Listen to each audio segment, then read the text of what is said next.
So let me stop you there real quick.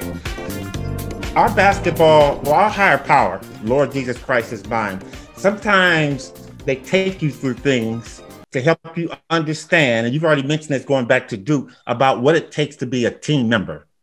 Yeah. And you go through all those teams, and you finally find yourself in the Cleveland, and you are the perfect fit. And I must say this because I watched that series, Tay. You played a couple of games, you got in, you did your thing, but you know what? I was watching you on the bench. You were always positive and about the team, and kids got to understand that those essential qualities are important. So you find yourself with LeBron James, you go and you guys win a championship. What was it like playing with him? Well, Coop, I don't know if I told you this before, but now that you have LeBron James before you got him, right? So I was a LeBron James hater. I played against him for 13 years. I had to guard him. I had to be in the trenches. I'm always on the other side. I mean, in the playoffs, regular season, like he's so talented. Being on the other side, it's just like you always think he's cheating. You always think something's going on. It's not.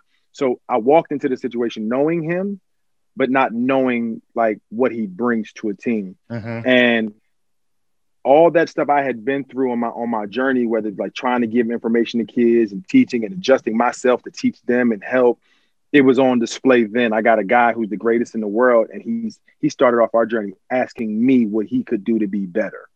And I like, no kidding. I was like, he asked me from the break, like, what do you see? And what the most thing I respect about LeBron James is that he always wants to be coach, and he takes information all the time and applies it if he respects you. So now I got the greatest guy in the world taking everything from me because I've guarded him before. So I know what they're trying to do. And this is what you have to combat with.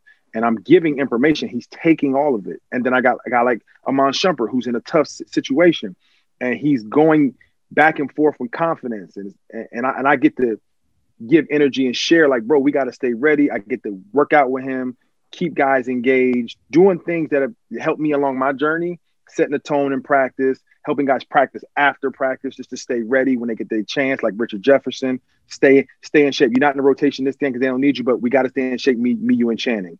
And just keeping guys' morale together as a teammate, giving energy and giving information during the games, because I was always prepared for scouting reports. I learned that at Duke, scouting reports, and defensively always knowing how to be prepared for what our matchups were. Being in contact with T. Lou, who was a friend of mine already, kind of helping him mitigate that roster and see what guys are going through mentally and physically, because I think that's a big part. We look at these amazing athletes out there and we just think they're just not ready to play, but it's usually some off the court or something that's blocking them mentally that teammates only know about if they're into them. So helping Kyrie on his journey, he's a kid, but he's from Jersey. I know him growing up, went to Duke, like helping him wrap around his relationship with Bron, with coach, how he can affect the game, giving him energy. Like I had so many spots that I could use everything along my journey that I was able to help in ways that you can't like technically quantify on a stat sheet. And I was just make sure I just giving positive energy to guys that need it. Guys on the floor need it no matter what it is. They sometimes can't make their own energy. So that's what I was trying to do. I know I look crazy at times, but I was giving energy to my guys because it's like when we were all kids playing. We always looked to our parents for justification. We looked to parents for a nod, just something to make us outperform what our normal level was. And that's what teammates should be able to do. They should be able to look to your team or your coaches and gain energy from them at all points and times, rather than just you have to muster it up. That's all I tried to do. Well, you know what I would say. You definitely gave that. So, in talking about LeBron, was he a practice player or more of a game player? He was everything. He was a practice player.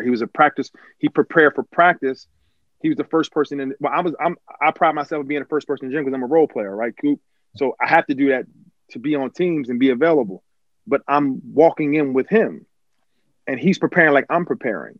Greatest in the world. He's stretching. He's lifting early. He's working out on the court early. So me and him develop a relationship on the road as well of just being the guys that work extremely hard. He works harder than anybody else. He trains harder. He prepares film-wise. He recovers with the best of them. Like he's always doing things to make him ready for the next game. He eats well. He practices as hard as anybody else as the role player. He's always available for practice. And he's engaged in film sessions. So when you got a guy that's athletically supreme to everybody else, but then mentally locked in and mentally locked into his physical as well, like that's what you see in your 17th year, being able to still dominate the game of basketball. You know, and that's what I tell people about Magic. You know, great players are great for a reason. And Magic was Magic. Again, being the player that he was, he could have coasted in practice. He never coasted in practice. He was playing hard all the time, as you say, giving out information, going over plays. When we have film, I mean, the exact same thing you're talking about LeBron. Magic Johnson did that. And I'm pretty sure Larry Bird, because when I say one of those names, I always have to use the other one, because those two young men changed the shape and the scope of the NBA when they came in 1980. Where would you rank LeBron among the top players of today? Let's go with today's player. Obviously, he's number one for sure. But when we talk about a GOAT, let's go back through Moses Malone, Kareem, Michael Jordan. Where would you rank LeBron?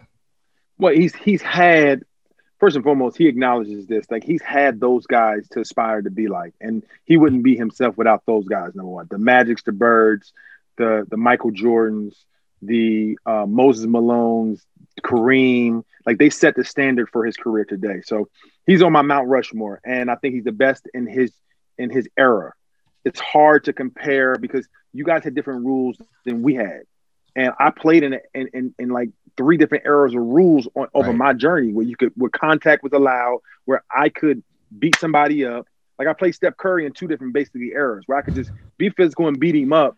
And then you see the kid, they take it all away, and then now you can't touch him and he's dominating. You understand? Like, these eras are totally different. Totally. And like, to say, like, is he better than Mike? I can't really say it, but he's on par with him, because like Mike, you wouldn't see some of Mike's performances if they didn't slam him to the floor. You get what I'm saying? If Mike was allowed to coast and not get knocked out, you might see Mike go to a different level because of his competitiveness. If you just if he just wasn't being touched all game, will we see the same efforts out of Mike? I don't think Mike could push himself to 63 without being touched. You understand what I'm saying? Like, that part of his era is the physicality, because he liked physicality. He liked being beat up. That kind of took him a different level. So to say that LeBron James is on my Mount Rushmore with Kareem and Mike and Magic. Like, those guys set the tone for their eras. I played for Larry Bird, and I understand the physical force that he was. So, but it gets tough. But I think LeBron edges him out. But he's on my Mount Rushmore. I don't think it can ever be a GOAT, because there's too many different things that come out of your errors. Like, I have respect for your era, just like I know you have respect for ours.